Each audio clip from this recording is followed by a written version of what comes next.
The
people at Truck Stop done teamed up with the boy Mark the Mentor. Are you ready to take your trucking business to the next level? With Truck Stop Pro, you get access to the best load board in the game, giving you the tools to find higher paying loads and streamline your operation.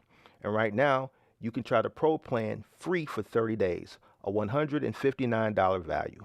Click the link in the description to claim your free Pro plan and start making smarter moves for your trucking business today.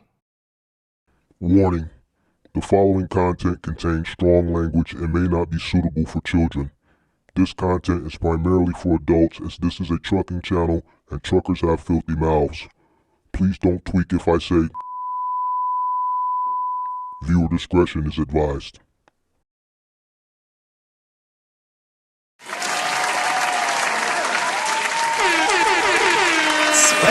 What up? How's everybody doing? Come on in.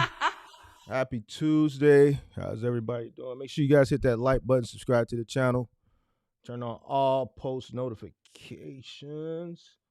All right, boom. Let's see what we got. Shout out to Carlito representing the crib. Slick Turbo, what's going on? It's D Walt. William Sweet. Shout out to Rich representing the crib. Shout out to Beat. Shout out to all the MGM members. Shout out to Great Polo. Don Solo representing the crib. Miguel, shout out to Pippi. Shout out to all the moderators. Moving Company Hustle, what's going on? We Carry Freight. M. Jackson, what's up? Box Truck Tone, what's going on? What is going on? What's going on? What's going on? All right, cool. Shout out to who else we got? We got Craig. What's going on? What's going on? What's going on? All right, so boom. All right, today we're going to do costs, but we're going to focus it from a final mile. We spent 7 months last month doing calls for OTR. I'm done with that.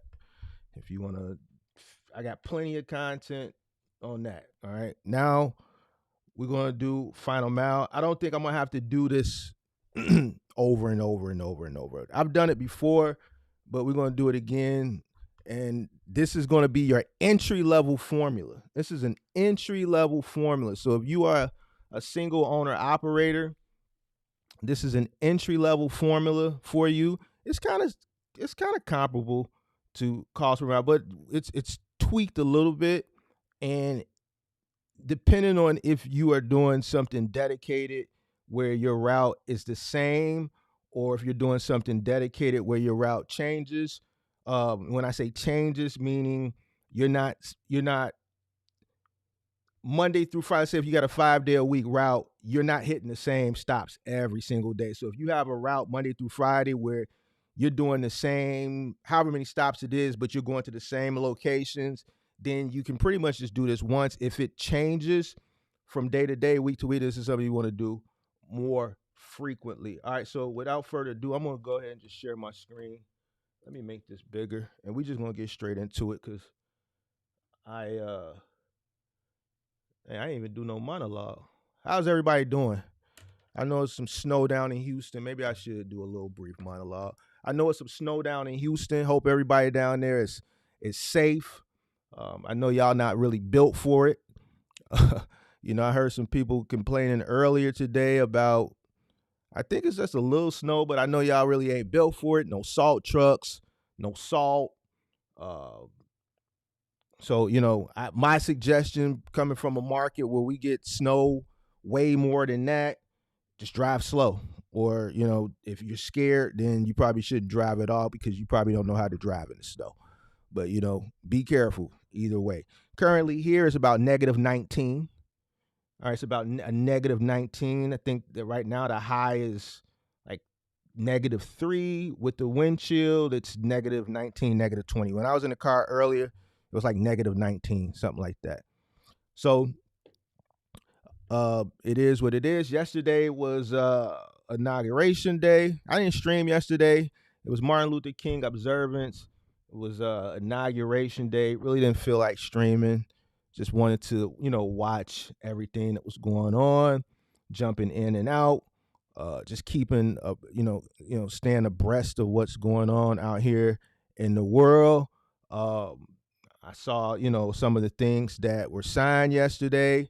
I was running around this morning. I didn't see any ICE people chasing nobody down, but that could be because it's really, really cold. So, I don't, I'm not in an area where I see those, migrant vendors out, but I mean, it's -19, -20. So I don't think they'll be out today anyway. But according to Tom Holman, Chicago, they were coming here first, starting today. I haven't seen anything. I've been trying to catch the news.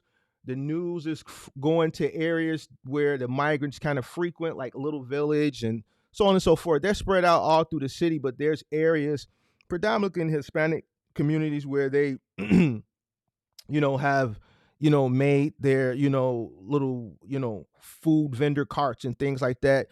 It is dead.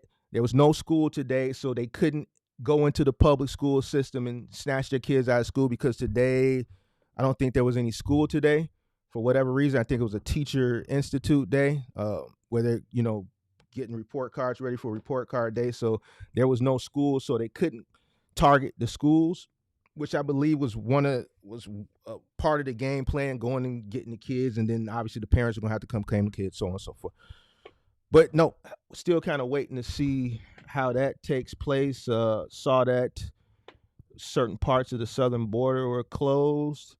What else did I catch? Because I was kind of tuning in and tuning out. I saw the pardons. Heard about the Trump pardons. I heard about the Biden pardons. What else?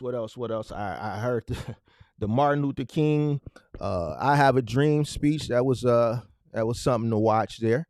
I caught that.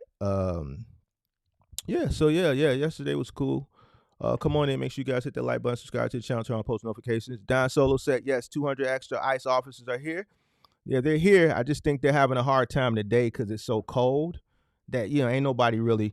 We already know they hiding, but now with the cold, man, they ain't got to pop out. Tomorrow is going to be, I think really the first day because, they're going to have to walk their kids to school. Some of them are going to have to go to work and kind of keep their fingers crossed. So we'll see tomorrow. I think tomorrow will be a day where we'll probably see more action, but we'll see. But yeah, Well, Kobe, lucky you're a member because I'm thinking this is going to be one of the ones that go straight to members only. So you're a member, so that's good. Uh, uh, uh, uh, uh, let me see. Yeah, so I caught a lot of what was going on yesterday. I was kind of in and out. What else happened yesterday? Yeah, I think that's about it. I think that's about it. All right, so cool.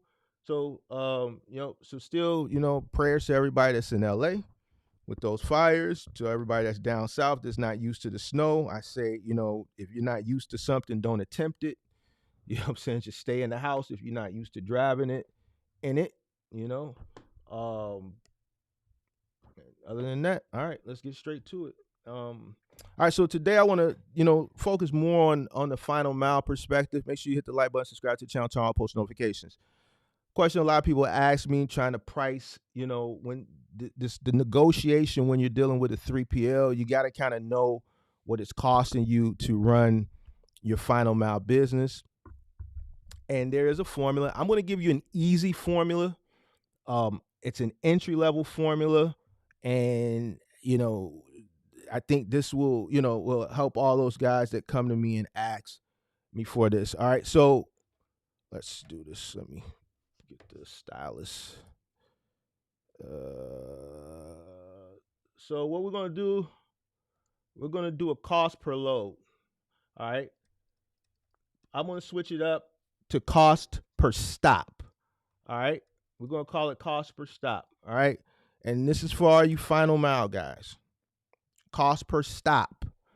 I'm gonna change it up a little bit. All right. All right. We need to know what it's gonna cost you per stop. So this is how you can negotiate. So you can stop just accepting what XPO throws at you. They throw something at you, or they want to renegotiate with you, so on and so forth. You know what it's costing you per stop. Hit the like button, subscribe to the channel, turn on post notifications. All right. So now let's say we're gonna throw out some imaginary numbers. All right. We're gonna throw out some imaginary numbers. All right. Let's say your fixed cost. Let's see. Let's say your fixed cost. Somebody complained about my handwriting. Look, I don't really write a lot no more. I'm not in school. I don't got to draw in between the lines. I do a lot of typing and thumb punching on phones and stuff. So my handwriting my handwriting ain't as great as it once was. And then I'm working on a digital like pad, so it's not like writing on paper. So our fixed cost, all right, let's just say for sake of argument, for a final mile business, depending on how you're operating. Depending on how you're operating, are you renting? Are you financing a truck? We're going to throw some numbers out there, realistic numbers. Let's say a guy comes in and he's renting. All right. Let's say his fixed cost with rent is $1,000. Let's say his fixed costs are, let's say $6,000 a month. All right. Now let's say his variable cost are,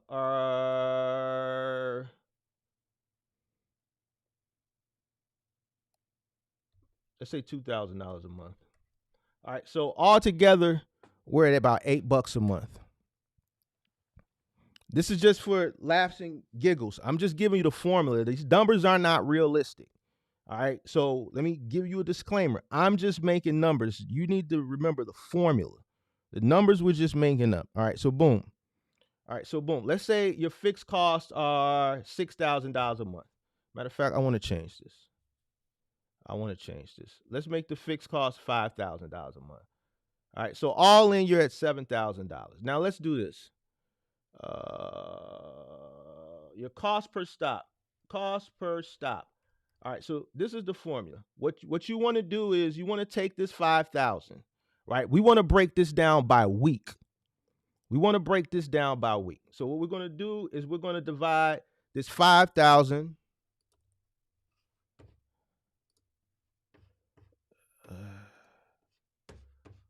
We're going to divide this 5,000.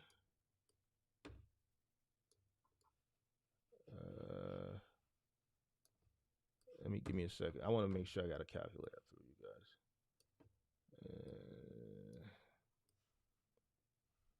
All right, boom. All right, so what we want to do is we want to divide. Where are we at? We want to divide this 5,000. All right, we want to divide it by 4, right? Because 4 is going to equal 4 weeks. All right, so we know we got 1,250. So we're going to divide this 5,000. Come on. We're going to divide this 5,000 by 4 weeks, all right? And we know that's going to give us $1,250, right? And that's going to be a week. So it's going to cost us $1,250 a week to operate. Now, this is we're doing this from a single owner operator perspective, all right? We're just throwing the numbers. This is the formula. Now, we're going to take that same 2,000 and we're going to divide that by 4, right? What do we get? We get 500, all right? We get 500. All right, so now what we're going to do is we're going to clear this out. Let's clear this out. So for the week, we know our fixed cost is $1,250. All right, we know our variable cost is going to be $500. Now, how many stops are we doing? All right, we need to average our stops. If our stops are consistent day by day, fine. If we're getting 10 stops a day, 5 days a week on a 5-day-a-week contract, we know we're doing 50 stops a week. Great. What if our stops fluctuate? We might go to the 3PL Monday. Monday, it may be 12 stops. We may go Tuesday. It may be 15 stops. We may go Wednesday. It may be 10 stops. It may go Thursday. It may be 9 stops. All right. Then we need to come up with an average. How do you come up with an average? You're going to total the stops, right? Divided by the number of days, right, that you're running a week. All right. Or we can just use the real numbers. In this way, you're going to have to do it week by week. All right. But more than likely, you want to just use an average. So whatever your average is, let's say for a 30-day running period, how many stops did you do for a 30-day running period? Divided by how many days, that's going to give you the average. And then you can divide that into the cost. So let's say here we got our fixed cost for the week is $1,250. Our variable cost for the week is $500. Make sure you guys hit the like button, subscribe to the channel, turn on post notifications. I forgot about the poll. Make sure you hit this poll too. 38% OTR, 46% final mile, 5% Amazon relay. We got 11% in here moving. So we got some final mile people. I threw that in the thumbnail because you are the guys that I wanted to come over here in the first place. All right, boom. So now what do we got? We got $1,250 a week for our fixed cost. We got $500 a week for our variable cost. All right. So that gives us $1,750 total, right? It gives us $1,750 total. Let me bring my. So it gives us $1,750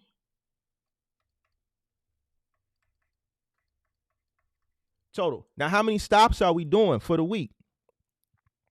How many stops are we doing? We're doing final mile delivery. Say we're doing 12 a day, 5 days a week. All right. So that's going to give us 60 stops. That's going to give us 60 stops. Now we do the math. Let's pull up the calculator so you can see the math. Let me move that out the way. So we're going to do 1,750 divided by 60 stops. That's going to give us an average of about 29. We're going to round that to $30 a stop. So, why is this? The stylus don't want to work when I got this in the way. All right, let's do that now. So our average is going to be about $30 a stop. And then that's how you determine it. It's simple as that. So you want to break your fixed cost down by the week. You want to break your variable cost down by the week. And then you want to divide that by the average amount of stops that you do week to week. All right. If the stops fluctuate, you want to come up with the average. The way you come up with the average, you total the amount of stops you have and you divide it by how many days. If you're going to do it on a 30-day rolling period, how many stops did you do the previous 30-day rolling period divided by the amount of days. Week, same thing. The amount of stops divided by the days. That's how you come up with an average. All right. So for instance, for this example, at $17.50 a week cost, 60 stops, it's costing us about $30 a stop. All right. We know some companies will pay us 50, some companies will pay us $45 a stop, some will pay 60, some will pay 85, some will pay depending on the scope of the work that the stop entails. You know, there's stops that pay 100 plus, there's stops that pay 200 plus. That all depends. But now we know how to determine what it costs us to run per stop. $30 a stop, not bad. $50 a stop, that's good money. If it's costing me $30 a stop, $45 a stop is good money. $50 a stop is good money. If it's costing me $30 and I'm making $20 a stop and it's 10 stops, I just made $200.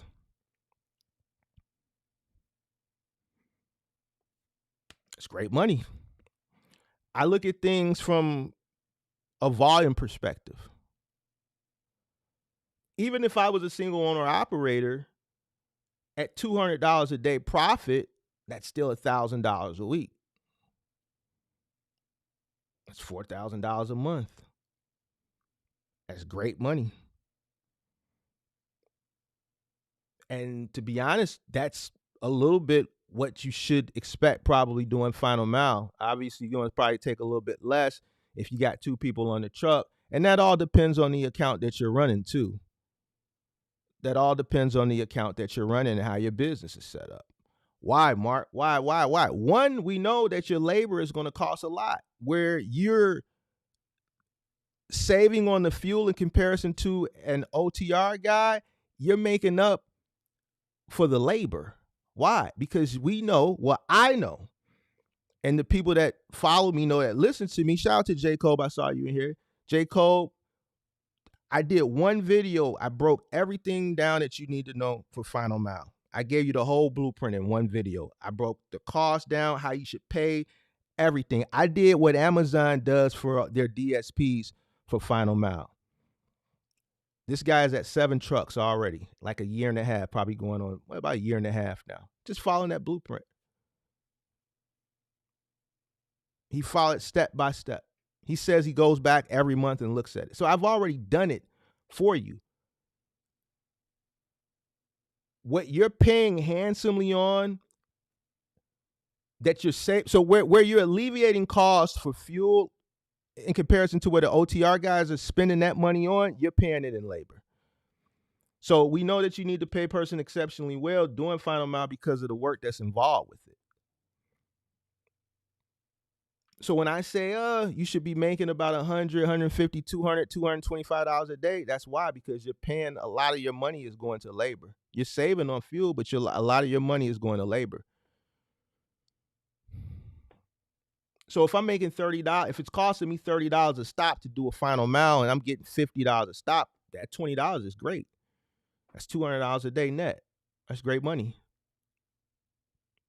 Now, to people who don't think that's good money, then this is what it is. This is what you have to look at it from a scale perspective. You should be coming into business looking at it from a scale perspective anyway. If you're making $750, let's say $750 to $1,000, you're going to be paying a driver about $200, $250 a day. You're going to be paying a helper about $200, $175, $200 a day. About 50% or a little bit more is going to labor.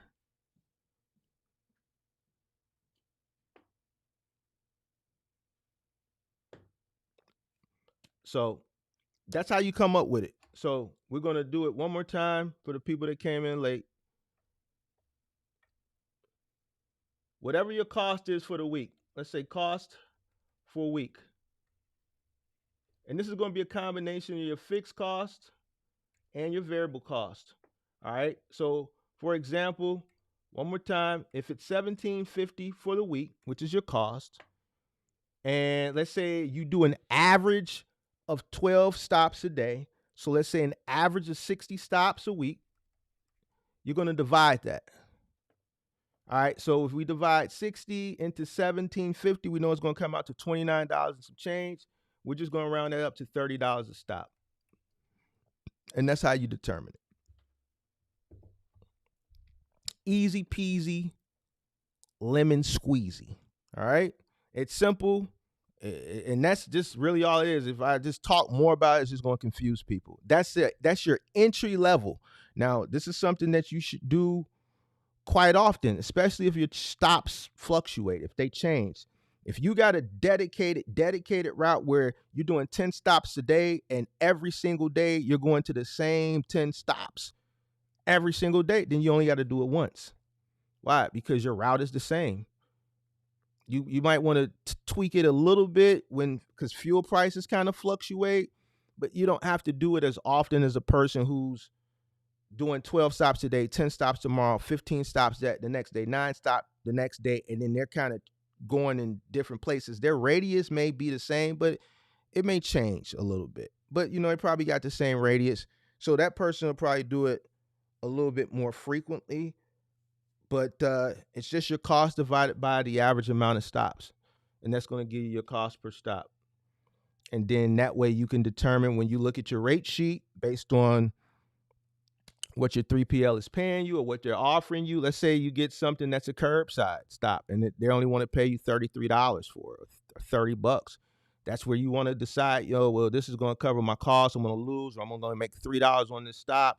Is this something that I want to just, negotiate, or is this just something I'm just going to just let slide because the other 10 stops that I got today, I'm profiting, and I'll just break even on that one stop. But at least now you know how to cover your costs for stop. When is the next cargo van show? I don't know. I don't know when the next cargo van show is. Well, you want me to do a cargo van show? I can do a cargo van show. Long as I'm making $500. Well, I'm gonna be honest with you. When you say making $500 a day, we talking about net or gross? D Hall, are we talking about net or gross? Because I can pretty much guarantee you that if you're doing final mile delivery, netting $500 a day, that's gonna be rough. That's gonna be rough. If you're not on the truck, that ain't gonna happen. With the average routes, what they're paying, with the stops, you're not gonna make $500 a day net. And see, this is where, when I tell people certain things, people that are new in the business or watching content that haven't come into the business yet, and I say, yo, no, you're not gonna make that, is where they get mad because everybody else is telling them that they can. And you're talking to a guy who's done, like, my average final mile trucks are making $100, $200 a day after cost. What do you think is going to keep the wheels on those trucks rolling? People. So if I got guys that are going out doing heavy lifting every day, I got to pay them. Your cost, you're saving on fuel, you're saving on insurance, right? Because you're not going interstate. Depending on how you acquire your truck, whether you're renting or you're financing or you're buying older equipment or newer equipment, that, is going to fluctuate depending on the business acumen of the individual. But for the most part, you're saving all the way around the board except for labor. Labor is where it's going to cost you. If I got $1,000 guarantee a day route delivering appliances, that's about 12, 13, 14 stops, whatever. It's a 10-hour day, easy. There's no way I'm getting a driver for less than $250. Helper $200. So I'm at $450, $500 just off of labor. That's 50% of the revenue gone right there. That leaves me with that $500 that you want to make. And we still have to account for all my other fixed and variable expenses. You're not going to get someone to do that type of work for, like, when these guys be coming up and like, yeah, and I be asking, they say, oh, y'all want to do final mile? I saw this content creator said, Guy came up last year, said, yeah, I can pay a driver like $120 a day. You're not going to keep them. You're not going to keep a driver. No one is going to come lift refrigerators, stoves, up and down flights of stairs, put straps on, take off doors, put doors back on for 10 to 14, 15, 16 hours a day, depending on the route, depending on the level of difficulty, because there's obstacles. Every person's home is different, for $120 a day.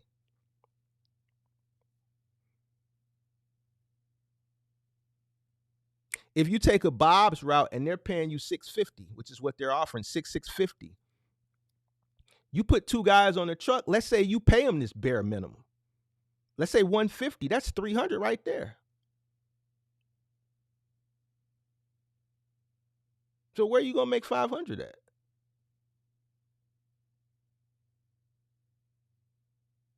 Your average final mile route is offering you somewhere between $600 to $750 a day per route. And this is average. There's routes that pay more, but depends on the scope. But coming in the door, they're not going to give you one of those routes. They're going to put you on a beginner route. It's probably going to be way out in the sticks somewhere, and it's going to be a minimum amount of stops. Why? Well, one, the surveys. They need the work done, but they don't want to set you up for failure, but they also don't want to set themselves up for failure either as far as those surveys are concerned. They're not going to give you a heavy route at the beginning.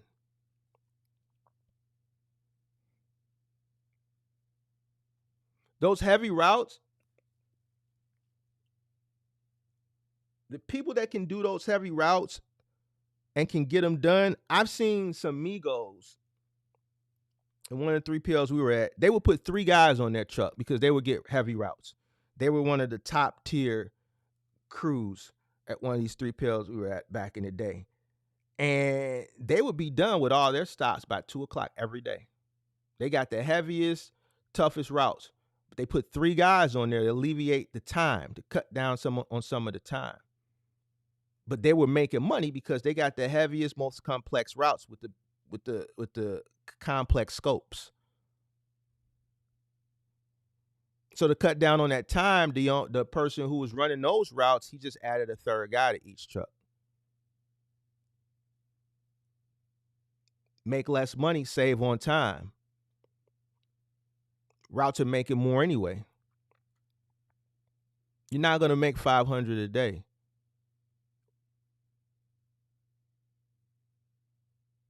Are you still there? Hey, he ain't responding no more. The cat got your tongue? I don't know why you thought that. See, this is what people don't think. They don't understand and think about the cost. If a contract is paying you $750 guaranteed for final mile, how are you gonna make $500 a day? You got to factor in your cost of the truck, your fuel, whatever your fixed and variable costs, but most importantly, your labor. You gonna all that? You think all your costs is gonna be $250? Your driver might be $250. Here's the thing: the driver don't get no break. The helper gets a break in between each stop. The helper can, if he bring his packed lunch, he could eat his packed lunch. He can talk on the phone with his girl. He can take his 15-20-minute cat nap, depending on the distance between the first and the stops. The driver got to lift, unload, load, do everything. And guess what? When we finish with this stop, he got to get back on that truck and deal with traffic and drive. You don't get a break. This is why the driver gets paid more. He's already getting paid handsomely because of what the job entails, but he doesn't get a break. This is why he should get more.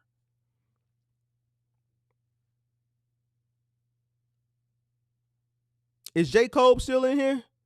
Hey, J. Cole, you still in here? What are you paying your drivers? I already know what he paying his driver because he followed my blueprint. That's why he's at 7 trucks. J. Cole, you still in here? What you paying your drivers? And he's in a smaller market than me. I'm just curious. Let's see what J. Cole pays his drivers down there. Is J. Cole still in here? Let's see if he's still in here. So I hate to be the bearer of bad. Well, it ain't even bad news. It's just the truth. It's just not likely you're not gonna make it. The way you look at it is in volume. Same way I looked at it. If I make 150, 175 times X amount of trucks, I'm doing great. $200 times X amount of trucks, I'm doing great. Consistently 7 days a week. Find you some 6 day, 7 day a week contracts. That's another thing. Those 5 day a weeks, they're cool, but you want to get you a 6 or a 7 day a week contract. Mattress contracts, some mattress contracts are 7 days a week. IKEA is 7 days a week. That extra day or two makes all the difference in the world. Now you could have, once you're diversified and you get your fleet up and you scale 5, 6, 7, 8, 9, 10 trucks, yeah, you can have some trucks that are over here that are doing 5 days.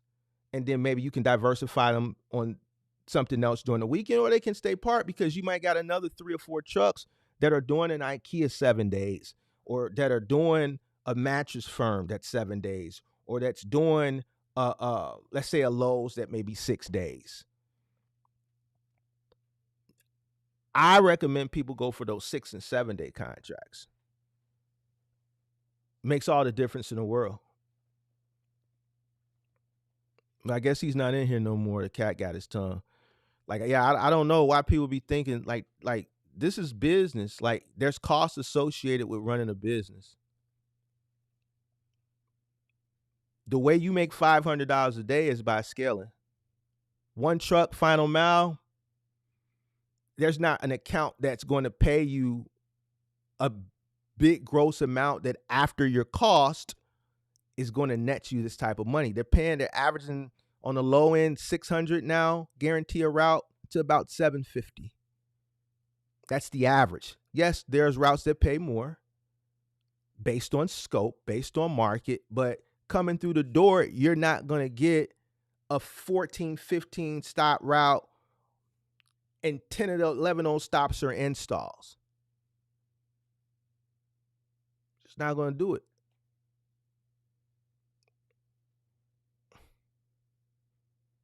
So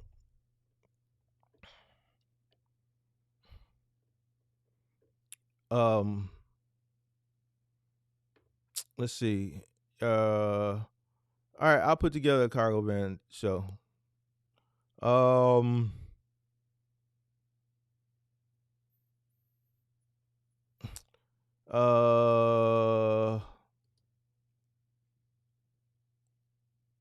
Says this is Ramel from the other night. Thanks for doing the numbers on this. These details help. Okay. All right. Let me see. Who else we got? So I only got to worry about gas, insurance, and truck repairs? No. What about labor?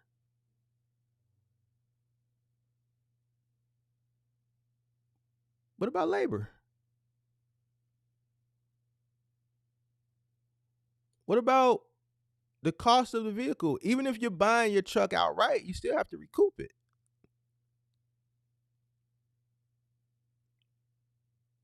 What about claims?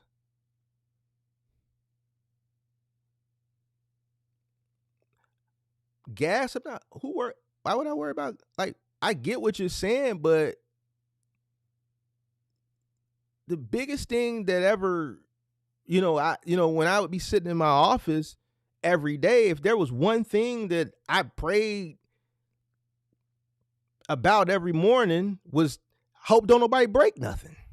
I hope nobody scratch nothing. I hope don't nobody break nothing. If there's anything that you need to be worried about with final mile delivery, it's the claims. I've seen claims take people out of business. They are appliances and there's furniture, depending on the contract that you're running. There's sofas, like, bro, like people buying $8,000, $9,000 sofas. you're not going to gross $8,000-$9,000 a week doing final mile. Your very first delivery could be an $8,000 sofa. You scratch it, you snag it, you bought it. There's no way you're going to beat that, especially once it's on your truck. Hey, it's on your truck. You signed off of it before you left the dock. There's no way you can prove that it was like that. It's yours now. The moment it goes on your truck, it's yours. The retailer isn't going to take the hit. The 3PL ain't going to take the hit. Why? They've indemnified themselves. They put it on you. They're not liable once it goes on your truck. They're liable while it's on their dock. Once it goes on your truck, it's on you. So now your very first delivery is an $8,000 sofa, and now that's a claim. So that your next 2 weeks are at a loss.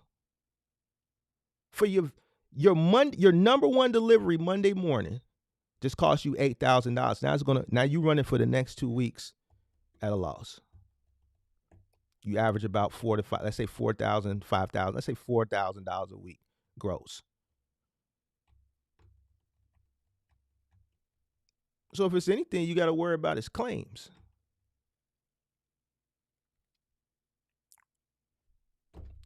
I don't know, young man. You got a lot more research to do. A lot more research.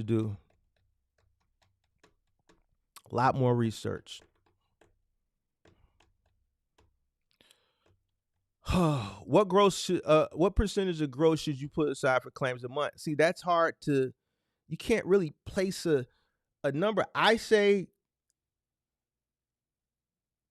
keep your costs to a minimum, pay yourself a minimum amount, and cash flow the rest. Can't really, that's not something that I did. I didn't put a war chest aside for claims. I just always been a good money manager. So whenever there was a claim or whenever there was maintenance, whatever, the money is there. The money is there. I fought a lot of claims. I've paid a lot of claims. I've charged claims back to employees, but it's just something that comes along with the business. You don't know what the claim is going to be. My biggest claim, I've only had one claim I've had to use my insurance for. Everything else I paid out of pocket. Everything else I paid out of pocket. I've spent thousands. I spent hundreds. So, you don't want to use your commercial insurance for something that you can pay for. You don't want to really use it at all. You want to kind of save it for the big stuff. And there was one big thing that I wasn't going to pay for it. So, but it can vary. You could have a customer where you scratch a floor and they're fine with getting it, just that little area sanded and refinished. Even if the contractor comes out and tries to sell them on the whole floor, which 99.9% of them are going to do. And guess what? 96% of the customers are going to go with whatever the floor company says. So now what looks small, like a 4-inch scratch that's not bad to you, if I own the floor place, I'm going to come out and say, yo, yeah, we can fix it. But, we did these floors for you 10 years ago. And, they still look good, but, you've been walking on it 10 years. Now, if we fix that little area right there, that's going to look new, and it's going to look different from the rest of the floor. So in order for it to look consistent throughout the home, we got to do the whole floor. That's going to cost you about $5,000. The customer is going to be like, yeah, you're right. It's going to look shinier than the rest of the floor.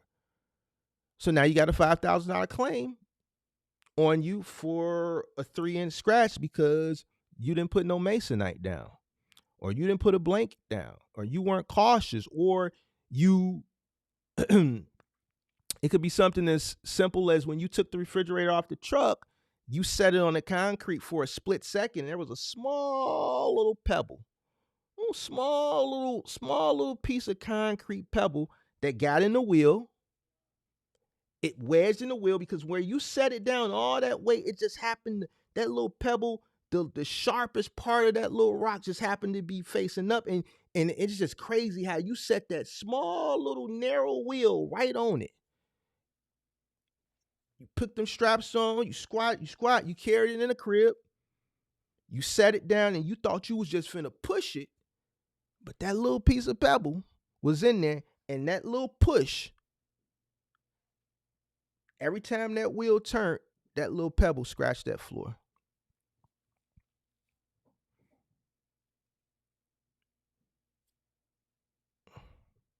It happens. Whose fault is it? It was absolutely your fault. You couldn't, you might, it might have been something on the truck when you set it on the truck. You know, something might have come out your shoe. Same situation. It happens.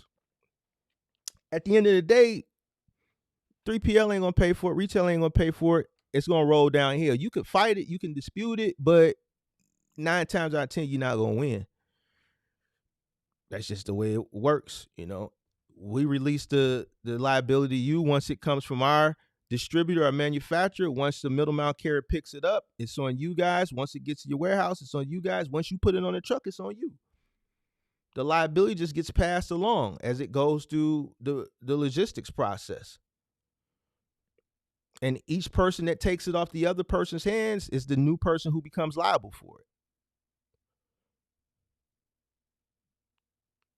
So final mile is rewarding, right? But the higher the risk, there's more risk associated with doing middle mile. Middle mile, you got the freight. As long as you strap the freight down and you drive like you got some sense from point A to point B, you got it strapped down correctly and it doesn't shift in transport and damage while you're transporting it, then you're fine. As a final mile carrier, you are responsible for transporting it, making sure it's secure and safe during the transportation process, but you're also handling it. You're loading it onto the vehicle at the 3PL. You're unloading it at the customers. If you got a multitude of stops, which you will, you're rearranging things in the truck. You might have to move this to the side to get this out, or you might have to move this, or you did this stop, so now you may have to move some things different to tighten it up for, you know, for the rest of your route so things don't shift and transfer. You're handling the stuff more. The more times you handle it, the more opportunities for failure, the more opportunities for something to happen, damage. You got to take it off the truck. You got to carry it into the home. All this is opportunity to damage. Guess what? What you're not doing, what you're doing that the OTR guys aren't doing, now you're going into the person's home. So now you're responsible for the freight, but you're also responsible for the home. More opportunity for claims. So you're being paid more because the risk is higher.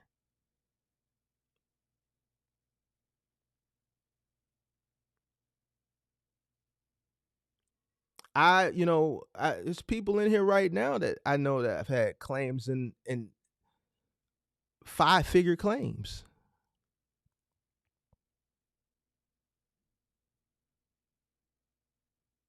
So, you have to be mindful of that. Just keep it in mind. The best way to prevent claims from happening is just to train your guys really, really well.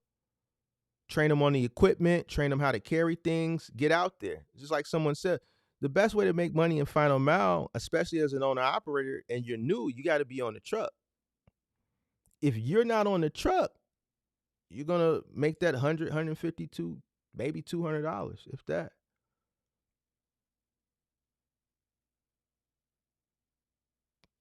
You got to pay 2 guys. So that's the best way to alleviate claims is training. There's a guy who asked me the other day, I told him to go work for a moving company. That's the best way you're going to get trained on how to maneuver and carry things. Go work for a moving company for a summer. Learn the techniques on how to properly load and unload a refrigerator, how to take the doors off. Not just the refrigerator, you may have to take the doors off the home. Know what equipment and what tools to use as far as the straps. Know how to use the straps. know how to lock the straps in, know how to, position yourself, know how to squat, know how to angle, understand that the person who's on the top, who's going up, and the person who's on the decline, it's different. So you got to know, if you're like going up with a refrigerator and you're on the decline, that strap, it's the weight is going down on that decline. So you got to hold it up. The person who's going up back, he's got the hardest job. He's going up backwards. Communication. Another big thing with final mile, where claims happen, is communication. You have to be talking. If the guy is going backwards and you're facing forwards, you have to be communicating. Hey, watch the top. Watch the top. You got one more stair. I'm gonna count you down. 2 more. 1 more. All right, you at the top. All right, make the turn. Watch the top. Watch the top. You have to be the eyes. Watch that wall. Watch that railing. All right, start turning now. Start pivoting. Start pivoting. But that all comes with training. So that's how you reduce claims. Training. Train your guys to communicate. Train them what equipment to use, what tools to use. Also train them when to say no. Customer isn't always right. Hey, don't worry about the wall. We'll get the wall fixed. It's got to get in. Don't worry about the wall. If you scratch the wall a little bit, don't worry about it. Just get it in.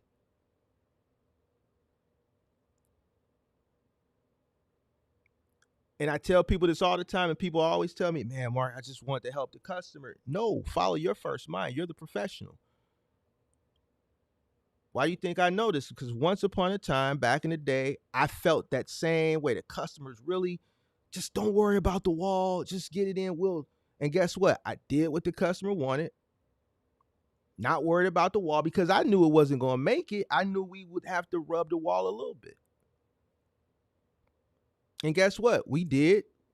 And at the end, the customers, well, what about the wall? Well, what do you mean? You said don't worry about it. Yeah, but you're the professional. You didn't have to do it. Well, you said don't worry. I hear you. Stone face. Told me one thing. We did it. But when it was all said and done, what about my wall? Told me you a professional. And what could I say? I was right. He was right. I could have just said no. He would have been upset. Here's the thing. In situations like this, customer going to be upset regardless. If you don't get it in, they're going to be upset. Look what the lady that I reviewed that video a few weeks ago. They refused it. For whatever reason, they refused it. I wasn't there. The video didn't show the doorway, so I could make a professional experience assessment based on the doorway because the video didn't show the doorway. All he said was, look, we're not going to attempt it. We know it's not going to fit based off the measurements. That lady flipped.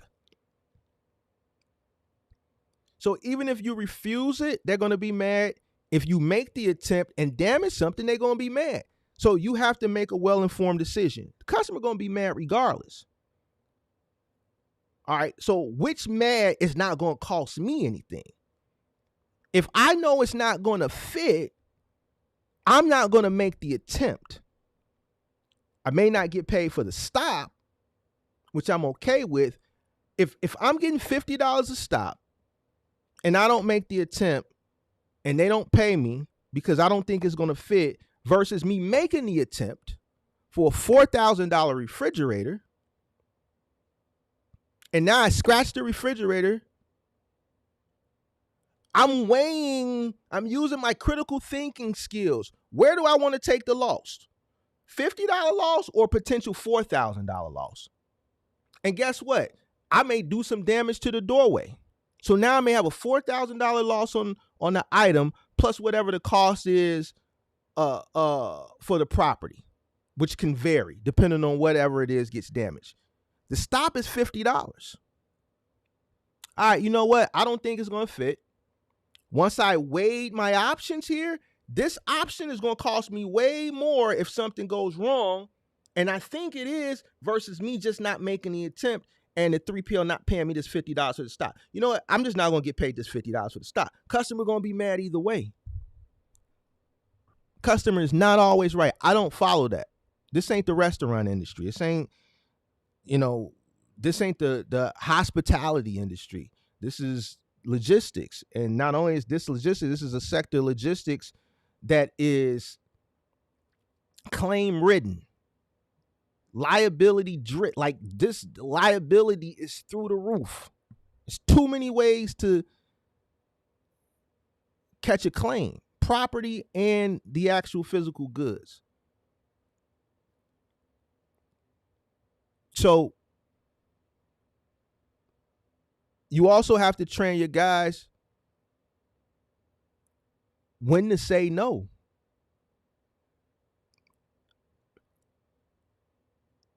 Based on your training. If I measure something and the entrance is measuring the same thing, it's not going to fit.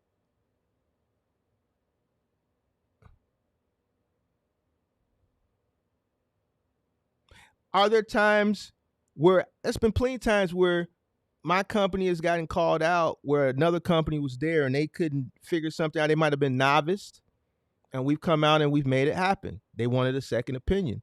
During the pandemic, it was a crew. This and more times than not, I would turn those jobs down. Why? Here's something else. I'm gonna give you some gems, and you can do this at your own discretion. A lot of the times when you go behind other people, there's damages that have already been done, and you kind of don't want to go behind other people. There was a lady that called during the pandemic. These guys had an armoire, had to go up to a second or third floor. And they just were inexperienced. And she called, she sent pictures. They gave up on the first landing because they didn't know how to make the turn. They didn't know how to make the turn. I'm lying. It wasn't going up, it was coming down. They didn't know how to make the turn. Obviously, it could make the turn because it got up. She said they really couldn't handle it. She don't think they definitely weren't experienced. She doesn't think they were physically strong enough. And it was a combination of them just giving up and her telling them to just stop before they caused more damage. They literally left it there on the landing. So she's like, yo, like, I'm having a hard time getting up and down because it's literally just sitting here. Can you come out today? No.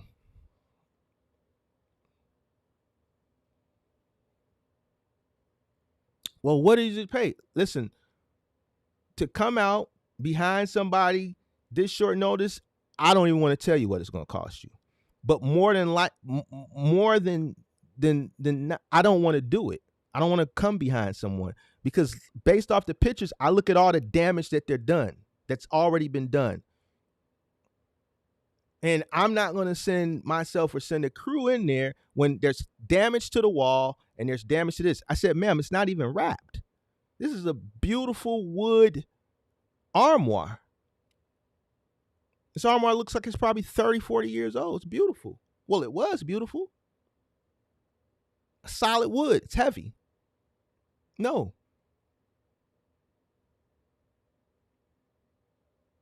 There's no way for us to even wrap this thing because it's sitting on a landing. So as a business owner, you have to know when to say no. Yeah, somebody's going to charge them a premium. Go in there and try to do it. They're going to cause more damage. And then they're going to get caught left holding the bag for a lot of the things that the previous company or under the table guys did. The thing wasn't even wrapped. So for us to even continue, either we got to go back up a flight with it unwrapped to properly wrap the thing, or finish descending down the stairs with it unwrapped, which it's going to have to pivot on another landing. It's going to have to turn, and there's nothing there protecting it or protecting the walls. Just walk away from it. Don't accept it.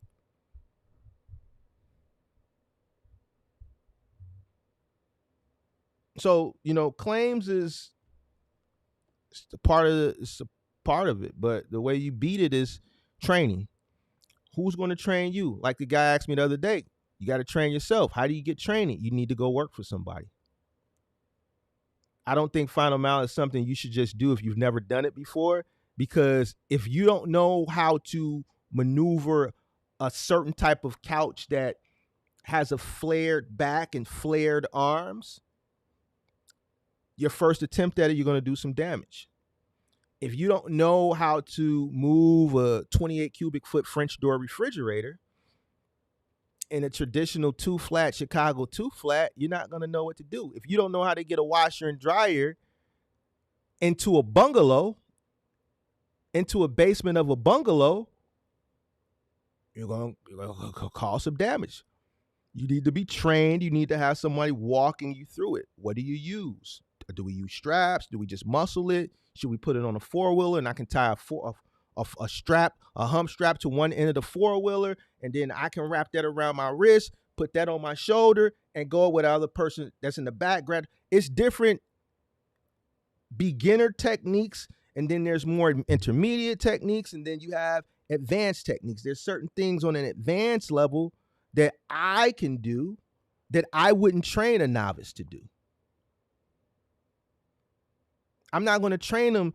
I'm not going to wrap a hump strap. I wouldn't train a novice to wrap a hump strap around a floor dolly and then go up the stairs with a washer and dryer like that. That's not how I would train a novice. That's an advanced technique because I know I can get it up and clear the walls.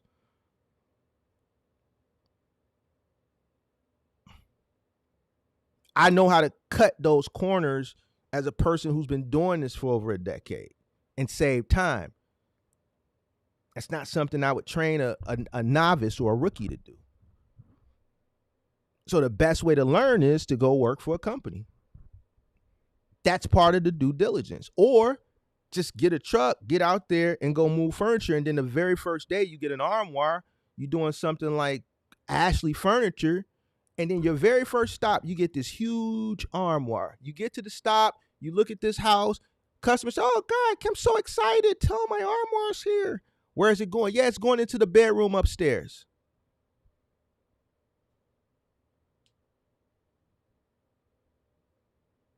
This thing 300-400 pounds.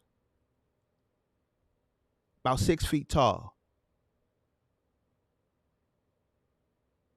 What do?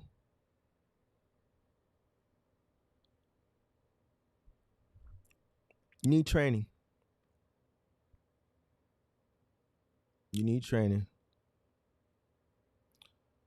Was the customer right when they kidnapped the Lowe's 3PL?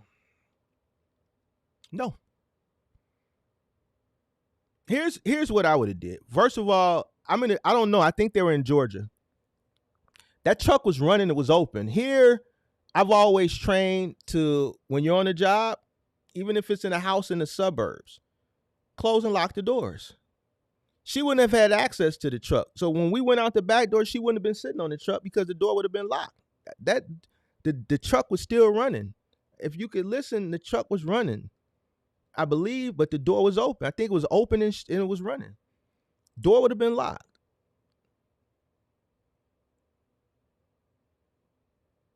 Me personally, and I seen people in the comments, that video did a lot of views. Well, we can't call the police. You see how the police respond to black people. Listen, this is business.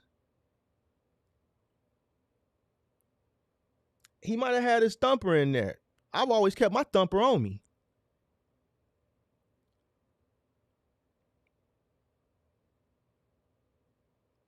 I'm not leaving my thumper in the car. It's always on me. You know the trick? Concealed carry 9, Smith & Wesson, M&P Shield, about that big. Small tuck, your back brace.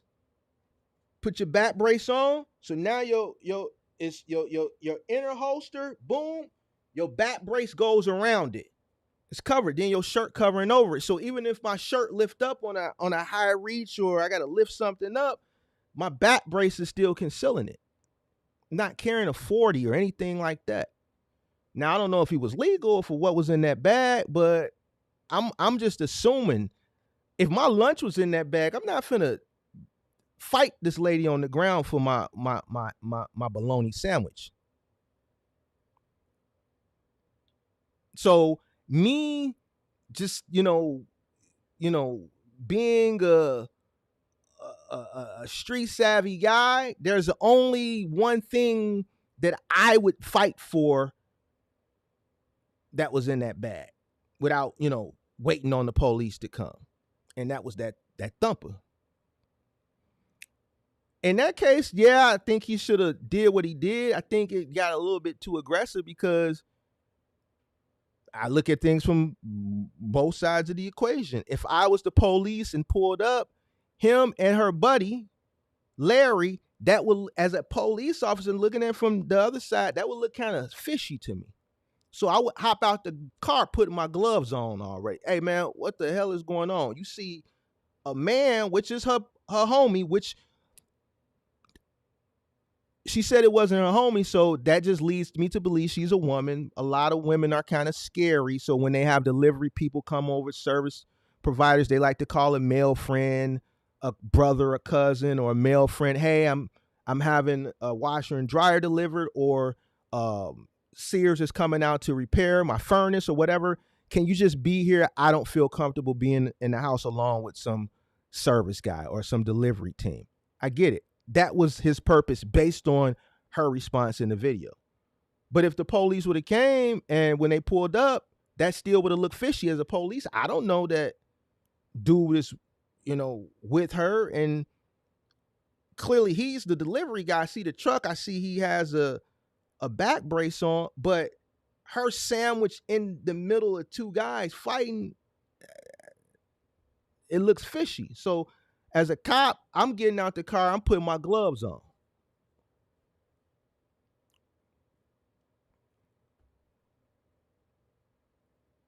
I think the way that I've told people, no, I've explained it to them. Unfortunately, it's not going to fit. I've been doing this X amount of years based on the measurements. The refrigerator is 29 inches. The doorway is 29 inches. It's not going to go in. Now, here is also what the video didn't detail or entail. I don't know if it happened prior to recording, but they went out the back door. So, okay, ma'am, it's not going to fit in the door. Let me measure the back door. Are there any other doors here? So, okay, I didn't hear that in the video. Not to say that it wasn't said or the delivery crew didn't say, all right, did they measure the other door? It wasn't mentioned, so I'm led to believe that they didn't look at the other door, measure the other door, because I believe he would have probably stated that in his argument. But then again, I could be wrong. I don't live in Georgia. I don't know, what the standard doorways are. They're here to 30 inches.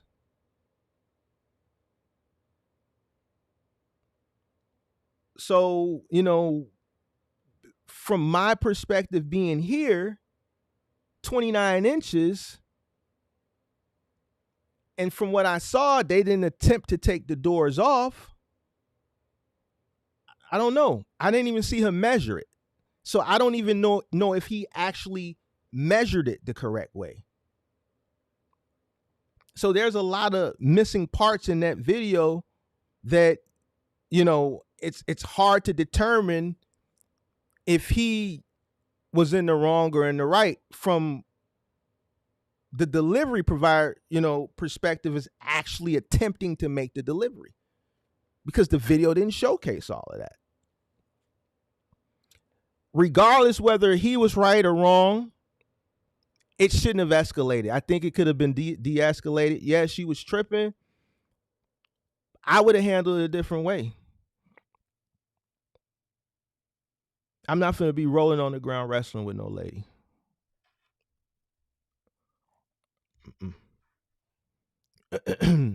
Truck would have been locked because of the market that I'm in. You got merchandise. Not only does the cab lock, the back lock too. Put the lock on there.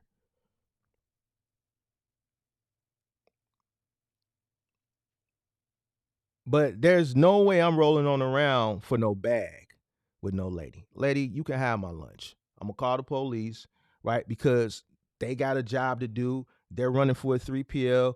I got to make sure that we're covered. He had a box truck. So it was either his box truck or the other guy's box truck if they're on the operators or they're driving a box truck for somebody. I don't know if it was his company, but let's assume it was his company. All right, well, guess what? I got a business to run, so I need to make sure we're handling this the correct way. I got to think like a business person. I don't want this to be a reflection on my business. You want to act a donkey? Go ahead, be my guest. So that's how I would have handled it. I would have just let her do what she was going to do, call the police, let the police sort it out. She want to sit on the truck, sit on the truck. Police come, ma'am, get off this truck. That's it. It's her sitting on the truck, like I ain't finna be going back and forth with her, bro. So, yep, that's how I would have handled it. Um, I wouldn't have handled it. Yeah. So like I said, I think the only thing he could have had in that bag was a thumper. And if he had anything less than that, I don't know. People say, "Oh, it's his bag. He got a right." True, but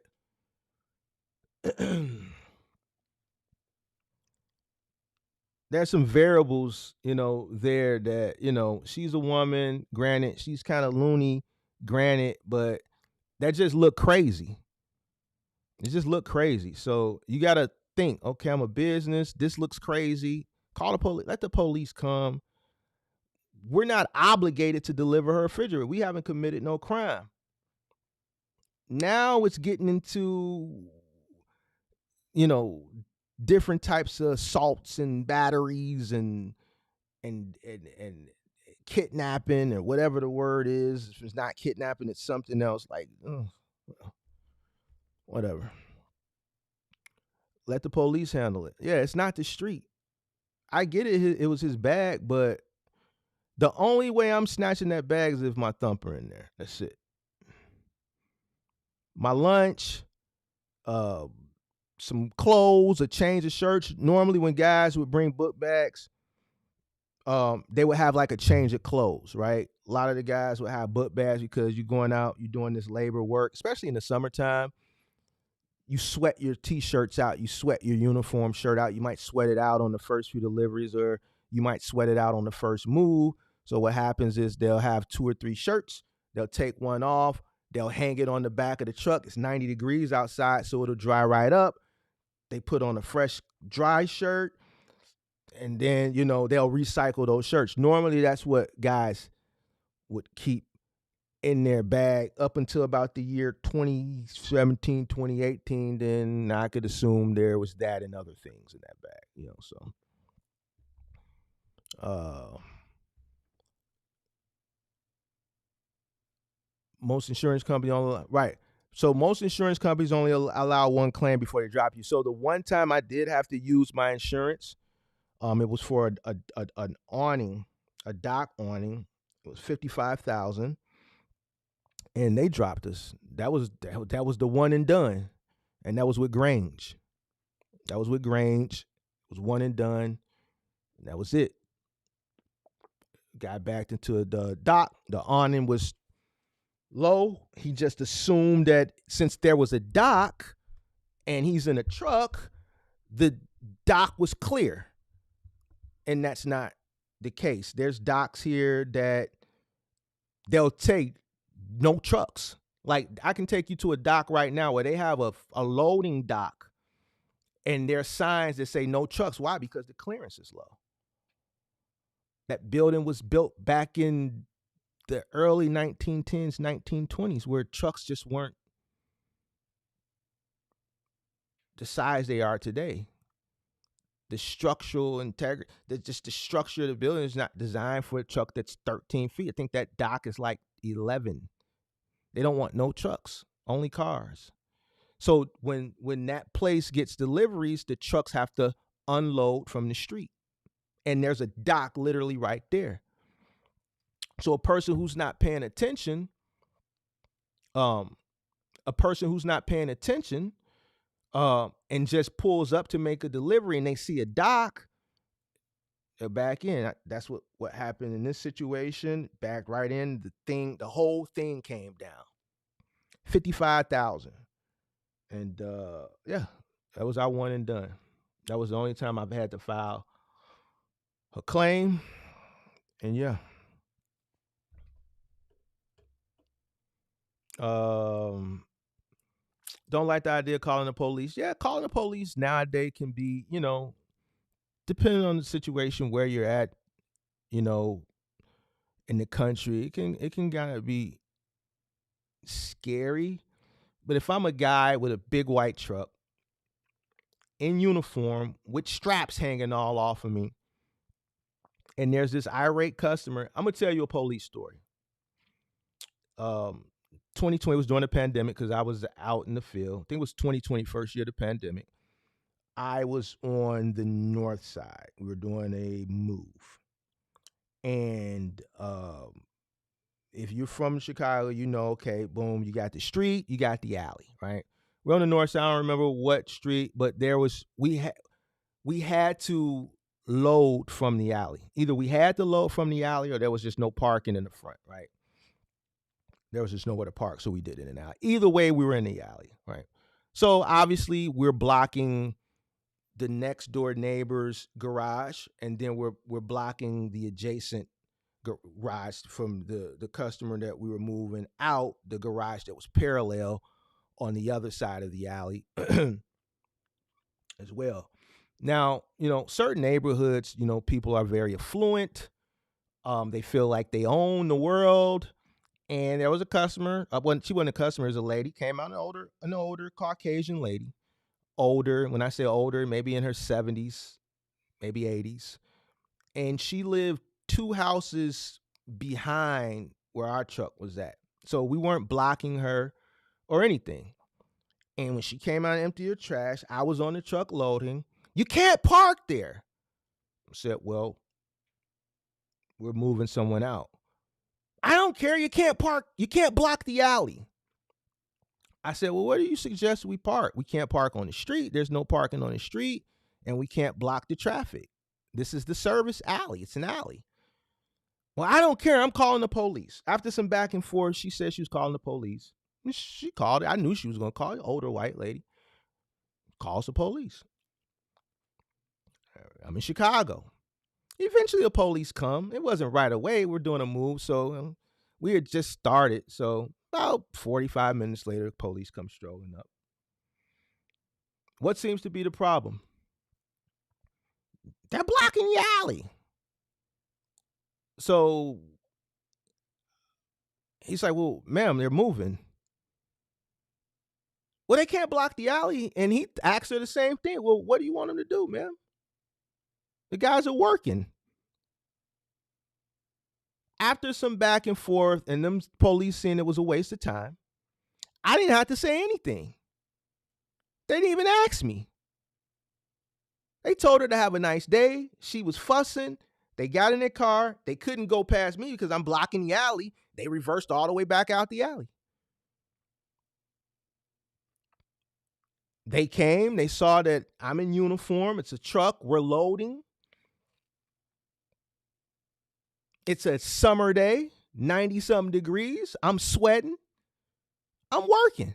They looking at me like, man, this dude, we could be getting a call on this dude doing something else, like robbing someone, breaking into somebody else. This dude is working.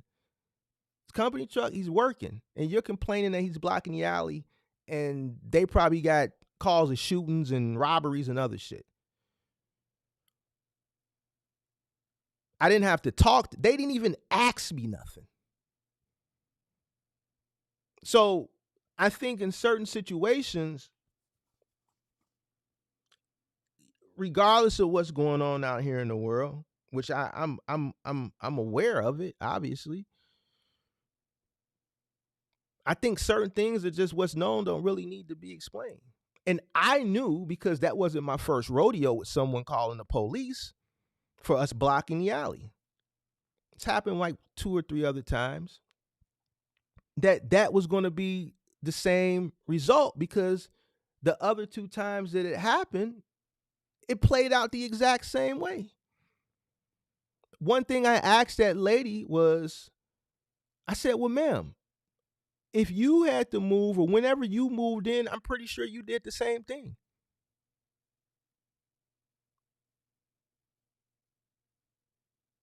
It's just some people just want to control situations. And I believe that that's what that lady wanted to do with that refrigerator. She just wanted to control the situation. She didn't want to take no, whether it was warranted or not, because she might have been right. The refrigerator might have fit. They might have been new. They might have been novice,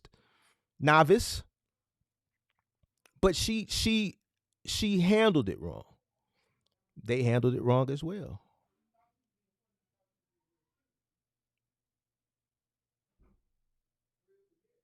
So, sometimes it's just better to be proactive in that situation. I would have been the proactive one and called.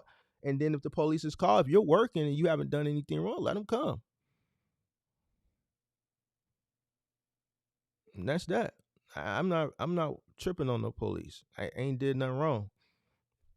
So some people are impossible. Had a similar situation where the delivery point was a joint building with another small business. She mentions this after I already unloaded a good amount of stuff on my hand truck. Yeah, you're gonna have just you're gonna have some people that just think they control everything. Now, has there been situations where we had to do some guerrilla moves? Yes.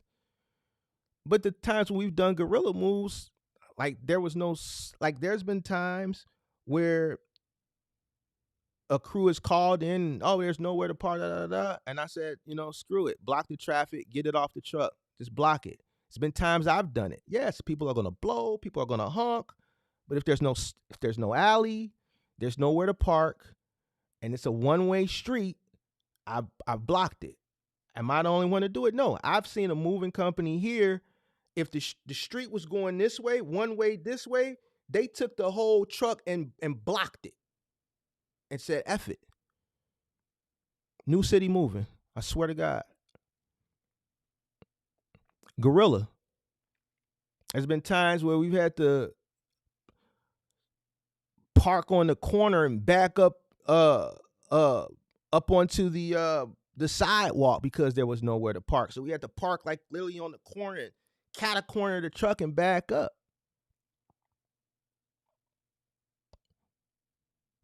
Now, none of those times where I've done things some guerrilla tactics, you're doing something the right way, person calls the police. It happens. Hit the like button, subscribe to the channel, turn on post notifications. It just comes with it when you're doing, especially in a big city. If you're in a big city, New York, Chicago, LA, sometimes you gotta do what you gotta do. Was New City Moving coming and start around the time you start? Yeah, Brian. Yep. He got 130 trucks now. White guy. Yep. He got 130 trucks. Yep.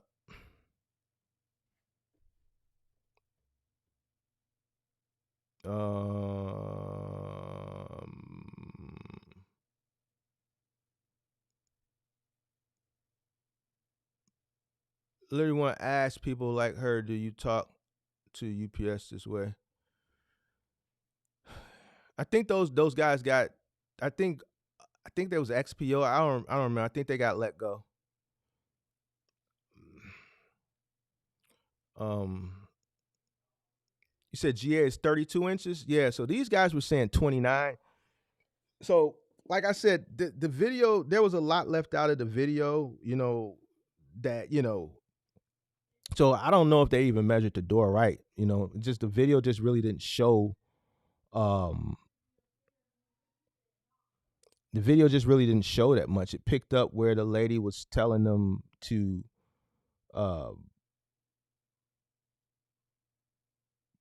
that she didn't want to let them leave because they told her that it didn't fit. So I don't know.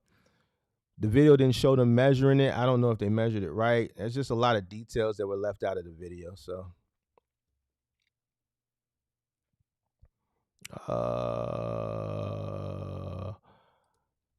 The mover for one of my customers had to hoist the couch over a second story balcony. It happens. I've done some hoist. I've done some hoist up, some hoist down. It happens. Try not to do it, but sometimes you got to go above and beyond. Um, if it's something that's secluded, like in a court, like a parking lot, where like a balcony where there's not traffic, as far as like people traffic walking, then yeah. If it's like something that's a sidewalk over and there's a lot of traffic, then no, because obviously you got to get a permit to do something like that. And so you can't really gorilla it. But I've done some gorilla hoist, and then there's some that required a hoist that I've turned away because there was too much foot traffic below, and if anything went wrong, and let's say the couch came falling down, it's one thing with losing the couch. There's another thing with the couch falling down and landing on somebody's head. You know what I'm saying? That can cause death or injury. So in those situations, no. There's been times where there was a second floor balcony because it wouldn't go, and whatever the case was, that we back the truck up to it. We get the item on top of the truck, and then we just get it up that way. Put on the roof of the truck, and then pick it up onto the balcony that way. So I've had situations like that back early when I was first getting started. This is when the building engineers would even let you put stuff on top of the elevator. We've had situations like that. They don't do that anymore, but back in the day, that was a solution as well.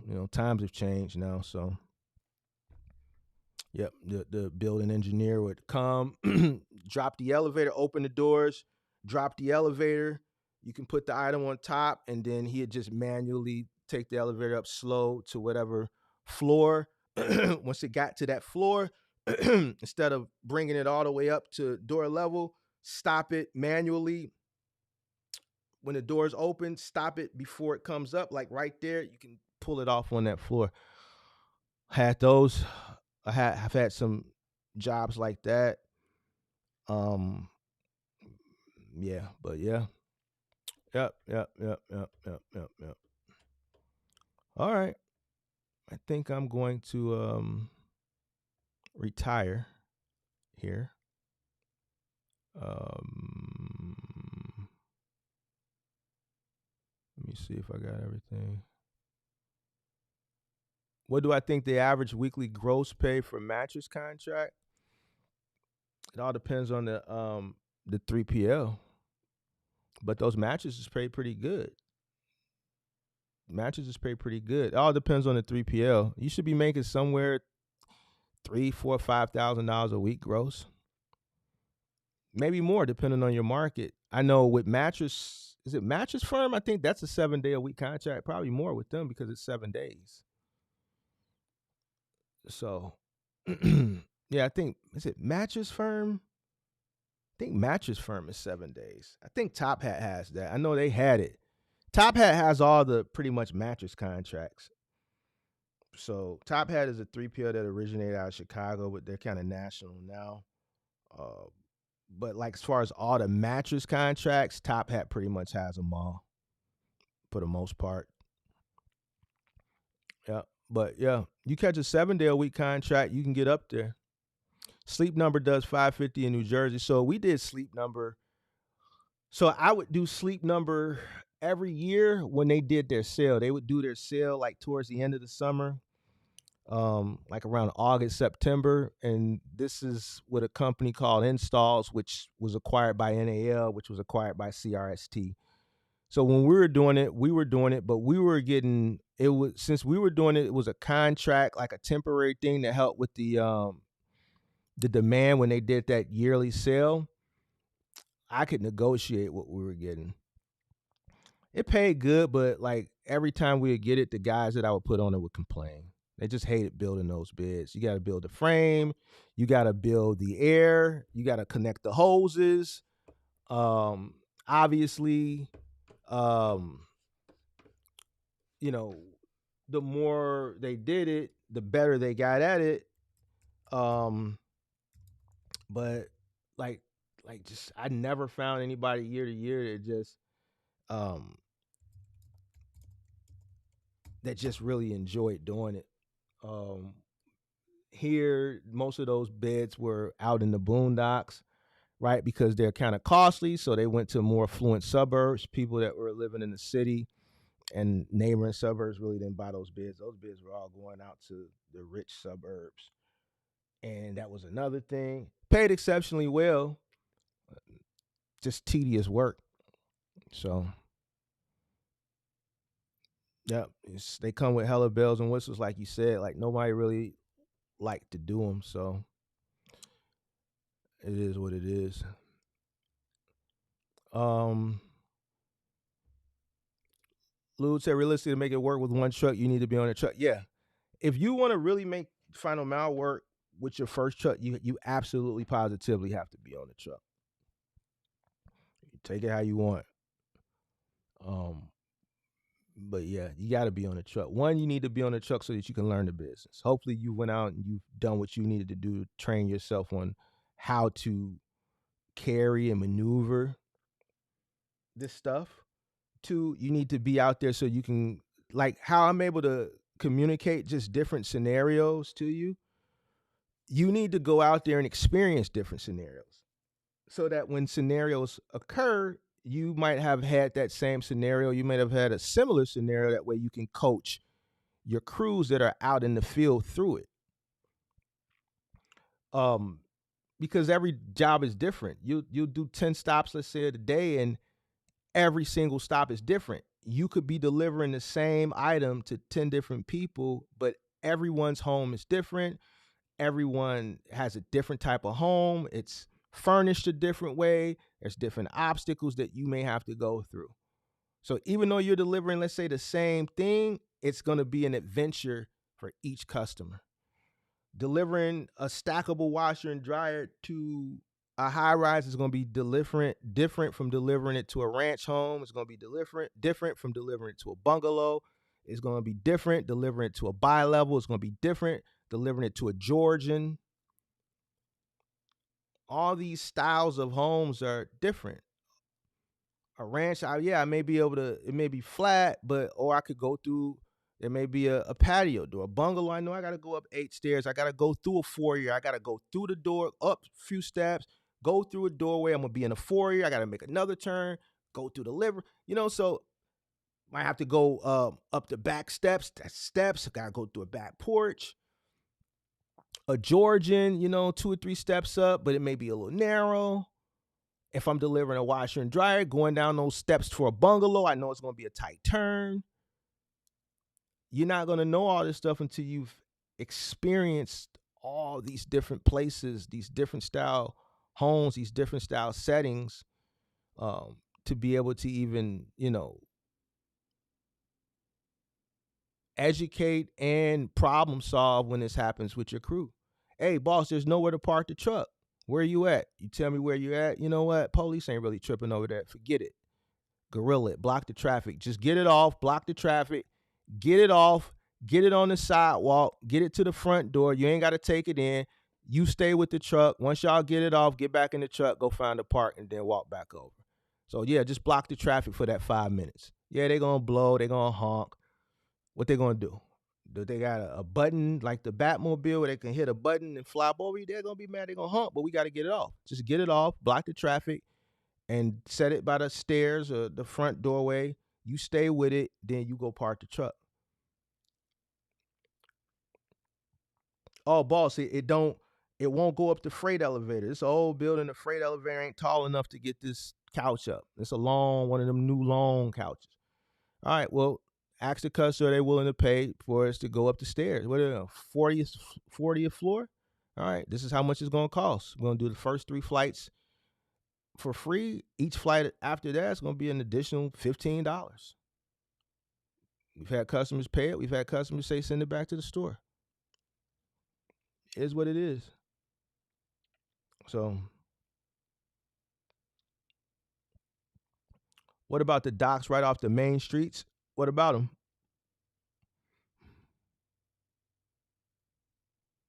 What about them?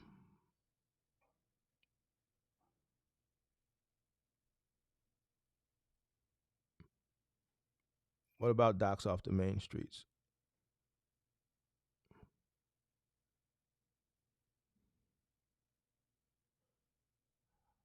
It's 4 o'clock. How long have I been on? An hour and 35. What about docks off the main street?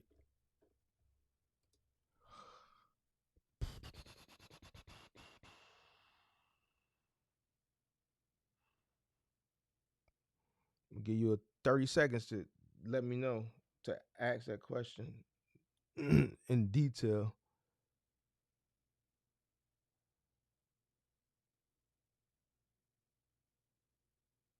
What are you talking about? What about what docks off the main street? What do you mean by that?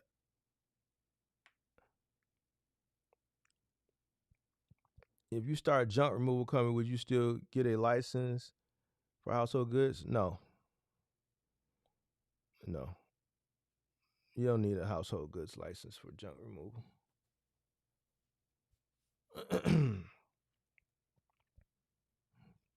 Junk removal is a good business. I did it for a year. Had a brand new PJ DM14. And the prices have went back down too on those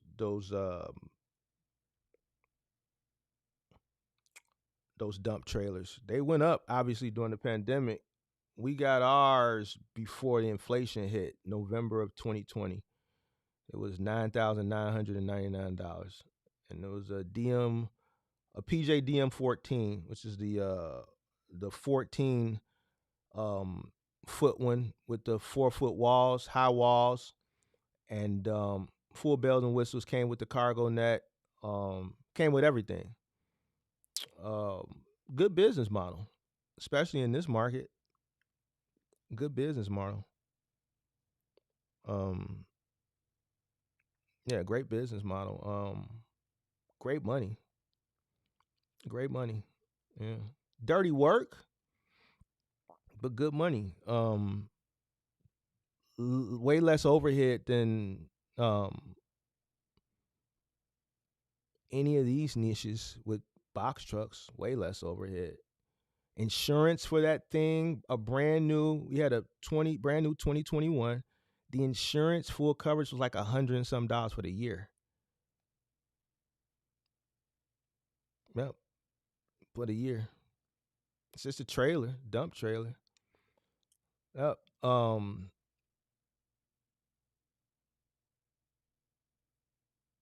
Yep. Yep.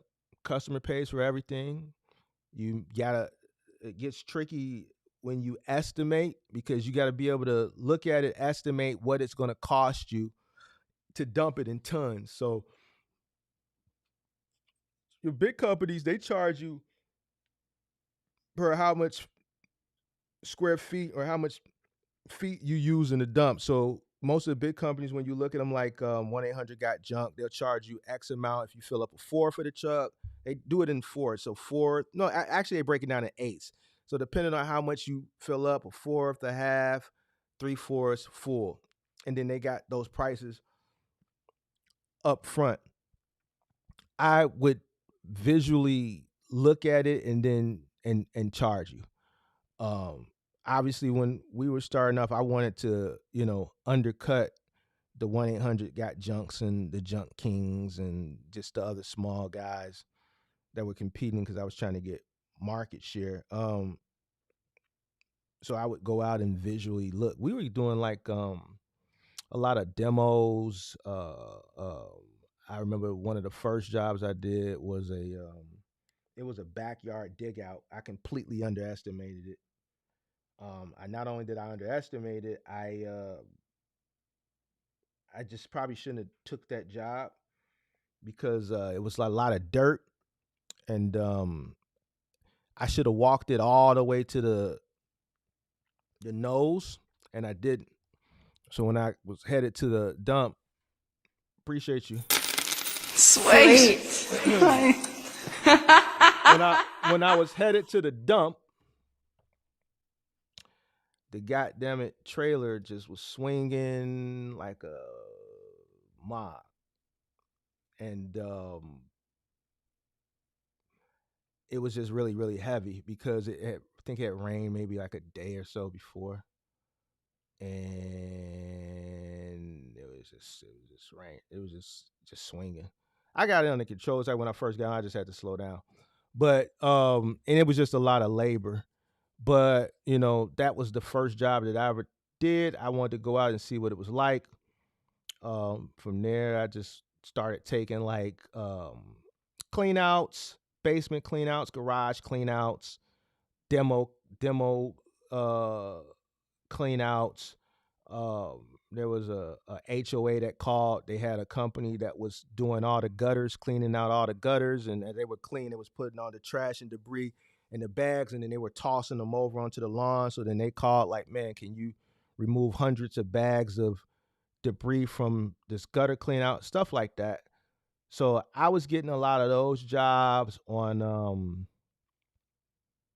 Home Advisor, which is no more because it was acquired by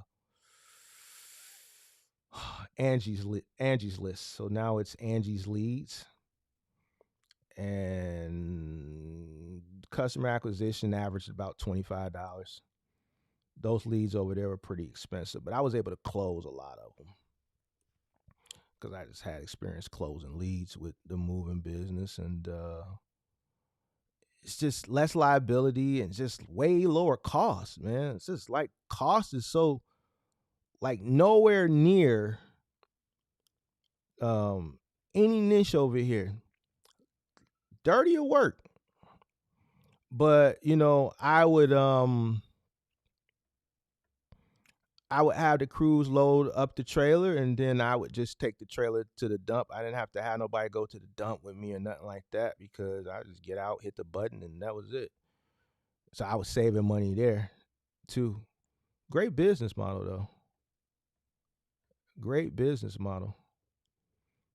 The and if you want, you could rent the dump trailer out. You could do uh drop off services where you just drop the trailer off, mount it, dock it up, person's driveway or on the street, right? Because it has a plate versus a roll off dumpster where they got to get a permit. So since this has a plate, put it on the street. You can charge a customer a flat fee if they want to load it up themselves. And then hey, you load it up. It's gonna be $250. You got it for 24 hours. Obviously, I know at that time I was going to Tri City on like 130th and Ashland, $75 a ton. It's like $90 a ton now. So, you got to pay your dump fee, and that's pretty much it. So you could do that type of service as well. There's ways to make money in the junk removal business, and it's just far less cost. Far less cost. Let me see. Let me show you. This is the day we bought it. Or the actual job that I'm talking about, I think I showed it before.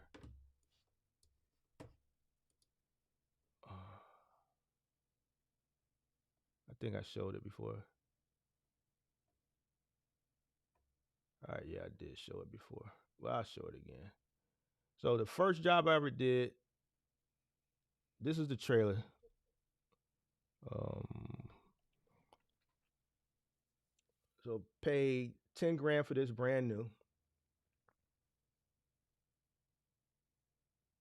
So wanted to get one with the high sides, so we didn't have to build them. We could have built these sides higher by putting some 2x4s, and then we could put some plywood and built it higher. But this was good enough for what we're doing.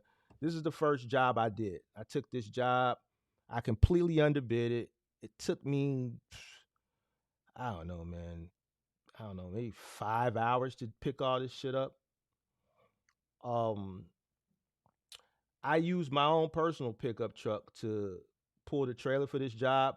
I was going to use one of the trucks at that time, but this first job, I said, I hook it up to my truck. I hook it up to my pickup, and I went and I I did it by myself because I'm learning the business. And yeah, I scooped all this shit up and I threw it on the back of the truck. And yeah, so all this shit, I threw it on the back of the truck. And I think this is when I was almost done. Yep, now I'm done. Um, which was a lot of work because this shit was heavy. And I should have walked it to the nose, but I didn't. And that's me at the dump. That's me at the dump. This is the first job I did. Easy job. Easy job. So, yep.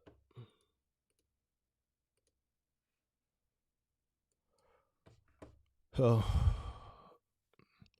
you said you're right now waiting for the green light for my seasonal buyers for 300 pallets.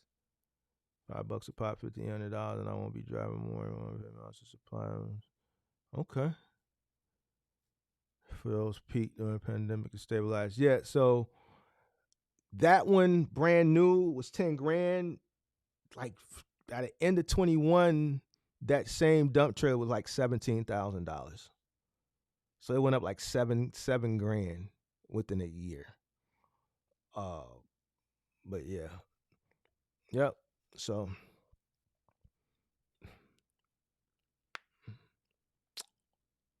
all right. All right. Any more questions? If not, I'm out.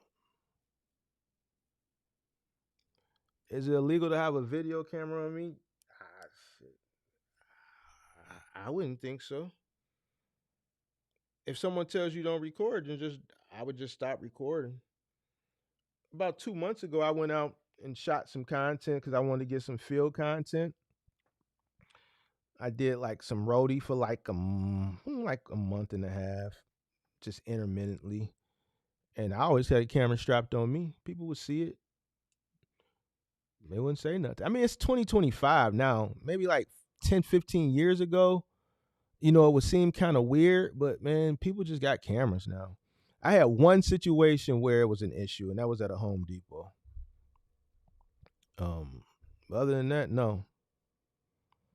So, no. But all right, appreciate you.